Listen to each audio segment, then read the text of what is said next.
बोला. तर तुम्ही आज पाहणी करायला आलेला आहोत. 17 वर्ष झाले राज्यामध्ये. खरं तर या कालावधीमध्ये बरेचसे प्रकल्प पूर्ण झाले, प्रत्यक्षात त्याच्यावरून वाहतूक सुरू झाली.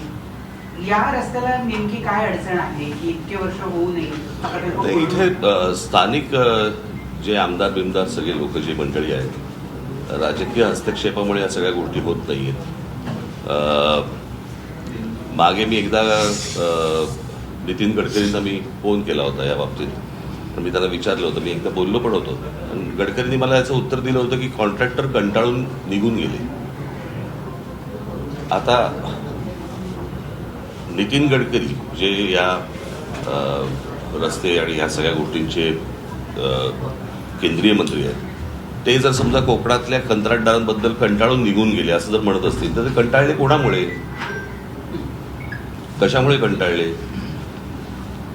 आत्तापर्यंतचा रिवाज असा आहे की तुम्हाला जर रस्ता बांधायचा असेल तर ज्याला लँड ॲक्विजिशन म्हणतो, ती लँड ॲक्विजिशन ही सरकारने करून द्यायची असते आणि मग पुढे कंत्राटदार ती गोष्ट करतो. हे सगळे रस्ते करत असताना प्रत्येक वेळेला हाच प्रॉब्लेम आलेला आहे की जागा संपादित केलेली नाही, कंत्राटदाराला कंत्राट देऊन मोकळे झालेत, पैसे गेलेत, पैशातनं त्यांचे टक्के गेलेले आहेत आणि रस्ता तिकडेच आहे. हे वर्षानुवर्ष याच गोष्टी होत आल्यात, अशाच होत आहेत. आत्ता नवीन बांधलेल्या रस्त्यावर मी आलोय, काय अवस्था आहे नवीन बांधलेल्या रस्त्याची? मला आत्ता हे काहीतरी त्या इथे घेऊन जात आहेत कुठे त्या बायपास. तर मी त्यांना तेच विचारलं, म्हटलं नुसत्या एका बायपासने काय होणार आहे? बनवलेला रस्ता, नवीन बनवलेला रस्ता हा पण जर खराब होणार असेल त्या बायपासने काय होणार आहे 2 किलोमीटरच्या? काय आपण राज्य म्हणून हे माझ्या राज्यातलं आहे, हे नीट व्हायला पाहिजे, चांगलं व्हायला पाहिजे, याच्या दृष्टिकोनातनं विचार न करता याच्यातलं टक्के किती मिळतील या गोष्टींवरतीच जास्ती विचार आहे. आमच्या जमिनी कशा विकल्या जातील, जमिनी घेऊन ठेवायच्या, हेच व्यवहार नुसते सुरू आहेत. बाकी काय सुरू आहे मला जरा सांगा महाराष्ट्रात. आता हे 3ऱ्या मुंबईचं केलंय, बरोबर आहे. आता हे 3रे मुंबई हे सगळ्यात जास्ती महत्वाचं आहे. ही 3री मुंबई आता काय 3री मुंबई काय 2री मुंबई काय चालू आहे, त्या 3ऱ्या मुंबईची जाहीर केले. आता मी तुम्हाला साधी गोष्ट फक्त वाचून दाखवतो. या 3ऱ्या मुंबईमध्ये काय गोष्टी येणार आहेत तर इथे educational city, medical city, sports city, data centre, global capability centre, संशोधन संस्था आणि BKC पेक्षाही मोठं व्यावसायिक केंद्र उभारलं जाणार आहे. आंतरराष्ट्रीय विद्यापीठ, जागतिक तंत्रज्ञान कंपन्या आणि उच्च मूल्य सेवा उद्योगांना आकर्षित करण्याचा प्रयत्नही सुरू आहे. म्हणजे इथे 3ऱ्या मुंबईमध्ये तुम्हाला काय आणायचंय ते महाराष्ट्राला माहिती आहे का? महाराष्ट्राची मुलं मुली तयार आहेत का या गोष्टींसाठी? म्हणजे आपल्याकडचा जो कोणी शेतकरी आहे, आपल्याकडचा जो कोणी जमीनधारक जो आहे, तो फक्त माझी जमीन मालक एवढाच राहणार आणि त्याच्यासमोर ही 3री मुंबई उभी राहणार, काय ह्याला काही करायचंय ते, आणि तो फक्त बघत राहणार. म्हणजे ह्या संपूर्ण पेण, पनवेल, उरण ह्या सगळ्या भागातली जी रायगड जिल्ह्यातली जी मुलं आहेत, मुली आहेत, त्यांना काही सांगणार आहोत का आपण? त्यांना काही तयार करतोय का आपण की परत बाहेरच्या राज्यांमधून लोक येणार, पुन्हा इथे नवीन वसाहत होणार? आज जे पुण्याची वाट लागली आहे, जी आपल्या बाकीच्या शहरांची जी वाट लागते, बाहेर कळतंय, बाहेरच्या राज्यांमध्ये कळतंय की काय होणार आहे, त्याप्रमाणे त्यांच्या पोरापोरींना तयार करतायत ते आणि महाराष्ट्रात पाठवत आहेत. आणि आमच्या महाराष्ट्रातल्या मुला मुलींना काही माहित नाही की इथे काय होणार आहे, काय घडणार आहे. त्यांना कोणतीही गोष्ट सांगितली जात नाहीये की बाबा तुम्ही कुठच्या गोष्टींच्या तयारीला लागा, आपल्याकडे काय गोष्टी येणार आहेत, काही माहिती नाहीये. शहरं उभी करायची, रस्त्यांची वाट लावून टाकायची, त्याच्यामध्ये जमिनी विकायच्या आणि जमिनी विकणे एवढा एकमेव धंदा महाराष्ट्रात सुरू आहे आता. कोकणात तर सर्वात जास्ती. कधी कधी वाटतं आता कुठच्याही डेव्हलपमेंटला विरोध करण्यासारखं काही नाहीये, परंतु कोकणाची परिस्थिती पाहिली तर डेव्हलपमेंट नको अशी परिस्थिती आहे आज. तर ती जर समजा स्थानिक लोकांच्या जर वाट्याला येणार नसेल तर ही डेव्हलपमेंट काय करायची आहे? म्हणजे स्थानिकांच्या काय म्हणतो त्याला जीवावरती ह्या सगळ्या गोष्टी उभ्या करायच्या, त्यांच्याकडनं जमिनी घ्यायच्या आणि त्यांना उद्ध्वस्त करायचं. हा जो जमीन मालक आहे हा काय करेल मला जरा सांगा. ह्याच्या पुढे ह्यांची मुलं पोरं पोरी काय करतील?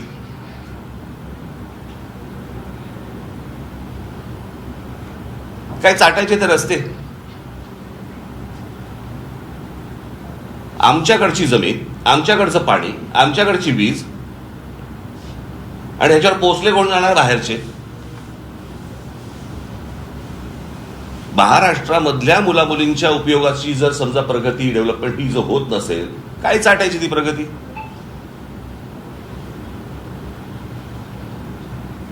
हे कोणासाठी सुरू आहे? मोठे जमिनीचे तुकडे काढायचे, ह्याने ह्या सगळ्या आता कुठून डेव्हलपमेंट होते यांच्या लोकांना माहिती आहे, आमदारांना माहिती आहे. हे जमिनी घेत सुटणार आणि मग ते सरकारला विकणार. मग सरकार कोणाला तरी अजून कुठचे उद्योग अदानी बिदानी देणार, त्याच्या घशात घालणार. हे सुरू आहे. आपण आपली पत्रकार परिषद घेत बसू. मला असं वाटतं स्थानिकांना ही गोष्ट समजणं गरजेचं आहे. त्यांनी या गोष्टींना विरोध करणं गरजेचं आहे. सगळ्या ठिकाणी नुसते आपले तटकऱ्यांची मुलगी, त्याच्यानंतर तो कोण ठाकूरांचा मुलगा आहे, त्याच्यानंतर अजून कोणतरी, हेच सुरू आहे.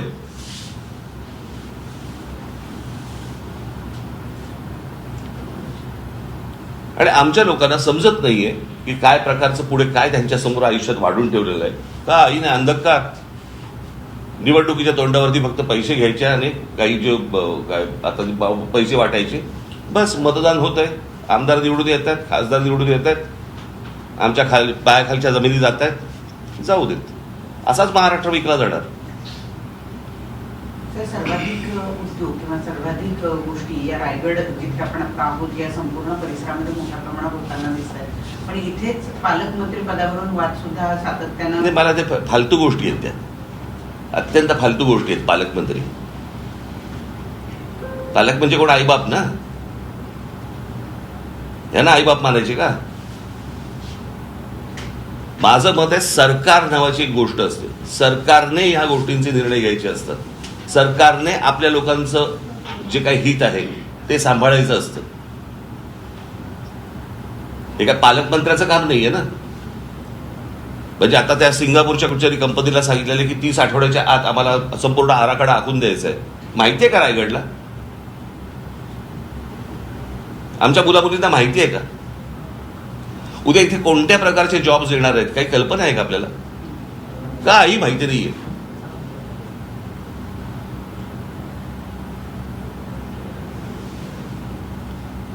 रस्ते करायचे नाहीत, उद्योग कुठचे येतात ते दाखवायचे नाहीत, सांगायचे नाहीत, सगळं लपवून ठेवायचं.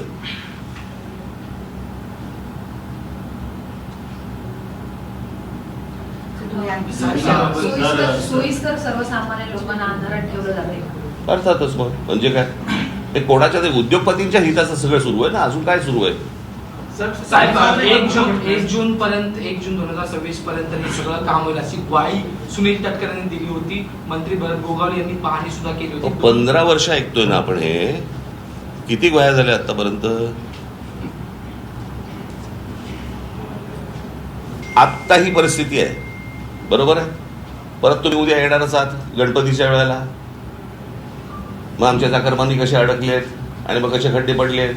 वर्षानुवर्ष ते. मला असं वाटतं 15 वर्षापूर्वीचं फुटेज काढून जरी तुम्ही आता दाखवलं तरी तेच आहे. नवीन कशाला पाहिजे तुम्हाला? सर यावर्षी सुद्धा तेच चित्र आहे. कारण अनेक चाकरमानी रस्ता खराब असल्यामुळे ट्रेनचा पर्याय घेतात. तर अजूनपर्यंत 30 गोष्ट सुरू आहे असं कोणाला असं वाटतं का तुम्हाला? 30 गोष्ट म्हणजे गेली, मला असं वाटतं स्वातंत्र्य मिळाल्यापासून तेच सुरू आहे ना. आपल्याकडे अजूनही कोणत्या प्रकारचे नवीन विषयच आहेत त्या निवडणुकीला.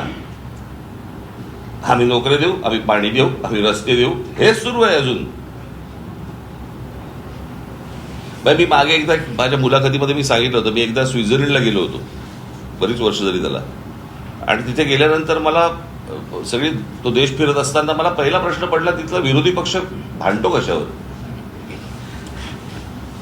सगळं सुंदर आहे, सगळ्या नोकऱ्या आहेत, गाड्या आहेत, सगळं छान आहे.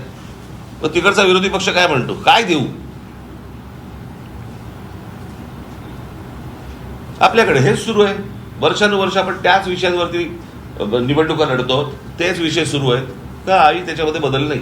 तुम्ही आता रस्त्याने- तिसऱ्या मुंबईवरती बोललात, परंतु मुख्यमंत्र्यांकडून असं वारंवार सांगितलं जातं जेव्हा कुठे विकास होत असेल तेव्हा सुरुवातीला विरोधकांकडून विरोधच होतो, त्यानंतर अरे विकासाला विरोध नाहीये. माझं म्हणणे, माणसांना अंधारात ठेवू नका. इथल्या मुलामुली आपण तेच बोलतोय का? सर एक प्रश्न, माणगाव आणि रोहा यामध्ये मुंबई दिल्ली कॉरिडॉर येणार होते आणि त्यासाठी शेतकऱ्यांची सुरुवातीला भूसंपादन जागा करण्यात आली आणि तेव्हा सांगण्यात आलं होतं की रासायनिक जे कारखाने आहेत ते येणार नाही. मात्र आता प्रत्यक्षात जे आहेत ते रासायनिक कारखाने अरे मी मागे पण एकदा इथे कोकणामध्ये आलो असताना मी म्हटलं होतं की तुम्ही हे जे उद्योग येत आहेत ह्यांच्यामध्ये पार्टनर व्हा. कळलं का? तुम्ही जमिनी विकून तुमचा विषय संपला. आपण एक त्यातलं सुंदर उदाहरण जर समजा आपण बघितलं तर पुण्यामध्ये मगरपट्टा, बरोबर आहे. सगळे शेतकरी एकत्र आले, सगळ्या शेतकऱ्यांनी मिळून एक मोठ्या प्रकारचा एक प्रकल्प उभा केला, बरोबर आहे. ते जमीन मालकही राहिले आणि प्रकल्पाचे मालकही राहिले. मग ही गोष्ट आपल्या महाराष्ट्रात इतर ठिकाणी काय नाही होत?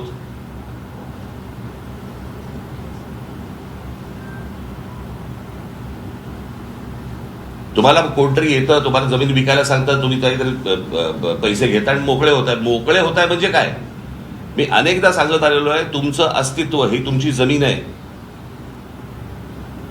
तुमच्या पायाखालची जमीन गेली की तुम्ही कोणत्याही भागाचे कोणी नाही आहात. तुम्ही तुमचं अस्तित्व संपलं. हे रासायनिक कारखाने बिरखाने खूप नंतरची गोष्ट. पहिली जमीन विकणं, इथून पहिली सुरुवात आहे. स्थानिक नेत्यांचा मोठा अपयश आहे का? कारण सरकारपेक्षाही जास्त, कारण की नारायण राणे असतील किंवा सुनील तटकरे असतील. प्रश्न असा आहे की ह्या सगळ्यांनी मिळून एका गोष्टींचा विचार केला पाहिजे की आमच्या कोकणाचं काय होणार. हे बघा, प्रश्न असा आहे की हे जर समजा सगळे आमदार एका आवाजात बोलले असते तर इतकी वर्ष लागली असती का रस्त्याला? म्हणजे कोकणात रस्त्यावरून फिरताना रस्ते लागणं काय असतं एखाद्या गोष्टीचे हे कळतं आपल्याला. सर प्रश्न असा आहे की एक सेकंड, या ठिकाणी स्थलांतर थांबत नाही गेले कित्येक वर्षापासून कोकणात बरेच नेते काम करतात. तर स्थलांतरावरती आपण काय काम करणार आहात का? आणि लोकल ट्रेन सुरू होत नाही माणगावपर्यंत. काय स्थलांतर?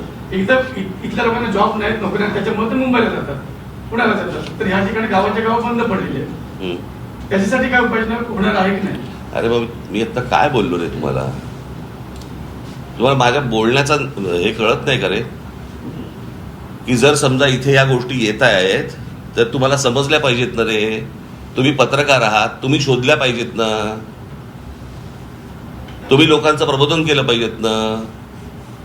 तुम्ही स्थानिक आहात ना की नाही आहेस? स्थानिक आहेस, मग तू त्या गोष्टी केल्या पाहिजेत ना. लोकांना जर समजत नसेल तर ते शोधत जाणारच आहेत ना बाहेर. त्यासाठी एमआयडीसी वगैरे असे काही प्रकल्प येतील? एमआयडीसी वगैरे, अहो एमआयडीसी कुठे घेऊन बसलाय? मी आता काय वाचून दाखवतो तुम्हाला?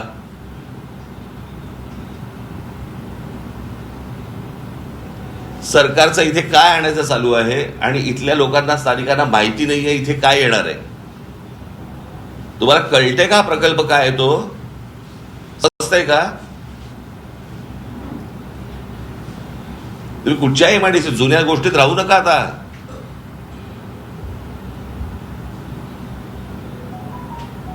सर, मुंबई गोवा महामार्गावर खारपाडा आहे आणि सुकेळी खिंड अशा 40 किलोमीटरच्या अंतरामध्ये टोल आहे आणि त्याचा भूर्दंड मोठा पडणार आहे. अशा तर एकदा सर तुम्ही सांगितलं की केंद्रीय मंत्र्यांनी स्वतः हात टेकलेले, मग याच्यात सोल्युशन काय आहे?